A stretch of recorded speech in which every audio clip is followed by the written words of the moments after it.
Hello everyone, welcome to study with আর্নদ। আশা করছি তোমরা সবাই ভালো আছো। তো আজকে ক্লাস 8-এর সেকেন্ড ইউনিট টেস্টের কিছু গুরুত্বপূর্ণ প্রশ্ন নিয়ে আলোচনা করব। তো তোমরা ভিডিওটি স্কিপ না করে সম্পূর্ণ ভিডিও দেখে নাও। তো 5 মার্ক, 3 মার্ক এবং 2 মার্ক নিয়ে আজকে আলোচনা করব। তো তোমাদের সেকেন্ড ইউনিট টেস্টে যে সমস্ত চ্যাপ্টারগুলো রয়েছে সেইগুলো প্রথমে বলে দিই। তো প্রথম চ্যাপ্টার রয়েছে চাপ বলয় ও বায়ুপ্রবাহ, মেঘ বৃষ্টি, উত্তর আমেরিকা ও দক্ষিণ আমেরিকা। এই 4টি চ্যাপ্টার থেকে তোমাদের সেকেন্ড ইউনিট টেস্টে প্রশ্নপত্র হবে। তো তাহলে একে একে এবার চ্যাপ্টার ওয়াইজ প্রশ্নগুলো আলোচনা করি। তো প্রথম প্রশ্ন, চাপ বলয় ও বায়ুপ্রবাহ, 5 মার্কের। চিত্রসহ পৃথিবীর চাপ বলয়গুলির পরিচয় দাও। দ্বিতীয় প্রশ্ন, আয়ন বায়ু ও পশ্চিমা বায়ুর মধ্যে পার্থক্য লেখো। ঘূর্ণবাত ও প্রতীপ ঘূর্ণবাতের মধ্যে পার্থক্য লেখো এবং নিয়ত বায়ুপ্রবাহের বর্ণনা দাও। আর চাপ বলয়ের সঙ্গে নিয়ত বায়ুপ্রবাহের সম্পর্ক আলোচনা করো। মার্কের এই কটি হচ্ছে গুরুত্বপূর্ণ প্রশ্ন এবং এর মধ্যে 1 নাম্বার, 2 নাম্বার আর 3 নাম্বার অতি গুরুত্বপূর্ণ প্রশ্ন। তো এই তিনটে ভালোভাবে করবে, সবগুলোই করবে, এই তিনটে ভালোভাবে করবে। এরপর 3 মার্ক এবং 2 মার্ক, এখানে টিকা লেখো হিসেবে দেওয়া আছে, কিন্তু ধরো এগুলোর ডেফিনেশন হিসেবেও চাইতে পারে, সংজ্ঞাও চাইতে পারে। তো সেই কারণে এখানে 3 মার্ক এবং 2 মার্ক একসাথেই দেখানো হয়েছে। তো প্রথমে রয়েছে ডোলড্রাম বা নিরক্ষীয় শান্ত বলয়, তারপর অশ্ব অক্ষাংশ, 22 ব্যালট সূত্র, কোরিওলিস বল, আইটিসিজেড, অ্যানাবেটিক ও ক্যাটাবেটিক বায়ু। যে সমস্ত স্টার চিহ্নগুলো রয়েছে সেগুলো অতি গুরুত্বপূর্ণ, তাই সেগুলো ভালোভাবে করবে। এর পরের চ্যাপ্টার রয়েছে মেঘ ও বৃষ্টি। এখান থেকেও প্রথমে 5 মার্কের প্রশ্নগুলি আলোচনা করি। প্রথম কোয়েশ্চেন হচ্ছে অধঃক্ষেপণ কাকে বলে, অধঃক্ষেপণ কিভাবে ঘটে। চিত্রসহ বৃষ্টিপাতের পরিচালন, বৃষ্টিপাতের বর্ণনা দাও। চিত্রসহ শৈলোৎক্ষেপ বৃষ্টিপাতের বর্ণনা দাও।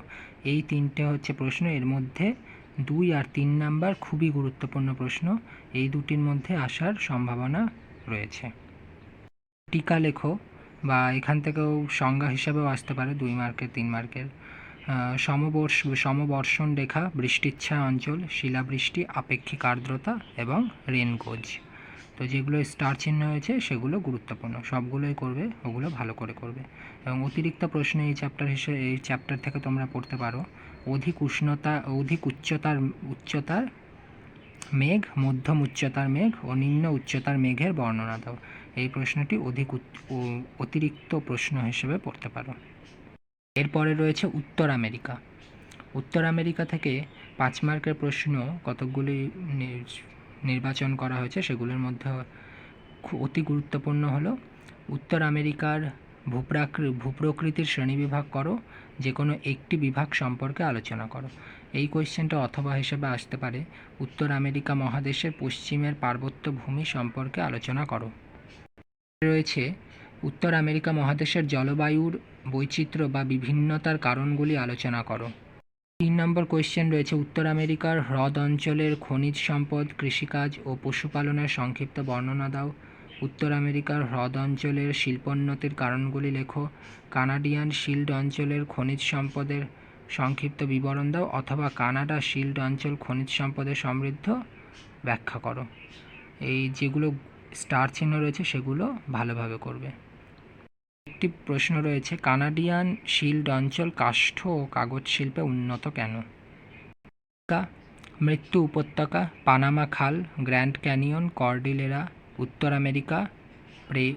আমেরিকার প্রেইরি তৃণভূমি, মিসিসিপি মিসৌরি নদী, হ্রদপঞ্চক বা পঞ্চহ্রদ। এই কয়েকটি প্রশ্ন হচ্ছে উত্তর আমেরিকা থেকে। পরবর্তী চ্যাপ্টারে চলে যাব দক্ষিণ আমেরিকা। তো প্রথম প্রশ্ন হচ্ছে দক্ষিণ আমেরিকার ভূপ্রাকৃতিক বিভাগগুলি কী কী, যে কোনো একটি সংক্ষিপ্ত বিবরণ দাও, অথবা পশ্চিমের পার্বত্য অঞ্চলের বিবরণ দাও। এই 1 মার্কের প্রশ্ন, প্রথমটাও আসতে পারে আবার পরেরটাও আসতে পারে, যে কোনো একটি চাইলেও আমি বলবো পশ্চিমের পার্বত্য অঞ্চলের বিবরণটা করে নেবে, তাহলে প্রথম প্রশ্নটা দিলেও এটা লিখতে পারবে।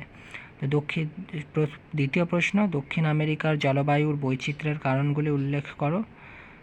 তারপরে পম্পাস অঞ্চলের কৃষিকার্য ও পশুপালনের বর্ণনা দাও।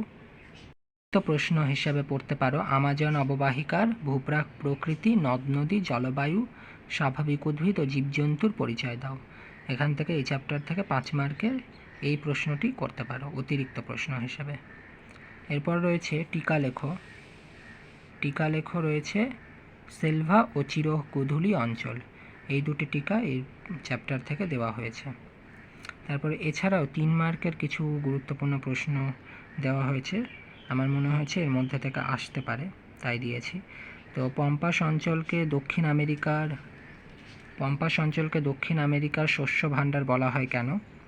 পম্পাস তৃণভূমি কৃষি শিল্প ও পশুপালনে উন্নত কেন? সেলভাকে পৃথিবীর ফুসফুস বলা হয় কেন?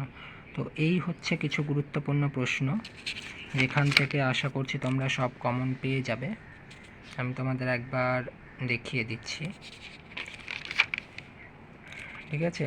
তো এই প্রশ্নগুলি তোমরা খুব ভালোভাবে পড়বে, তাহলে আশা করছি তোমরা সেকেন্ড ইউনিট টেস্ট 2024 তোমরা সমস্ত প্রশ্ন কমন পেয়ে যাবে। এবং যেগুলো স্টার চিহ্ন রয়েছে সেগুলো ভালোভাবে পড়বে, কারণ ওগুলো খুব গুরুত্বপূর্ণ মনে হয়েছে আমার। ভালো লাগলে ভিডিওটি লাইক করে দিও এবং চ্যানেলে নতুন হয়ে থাকলে চ্যানেলটি সাবস্ক্রাইব করে দিও।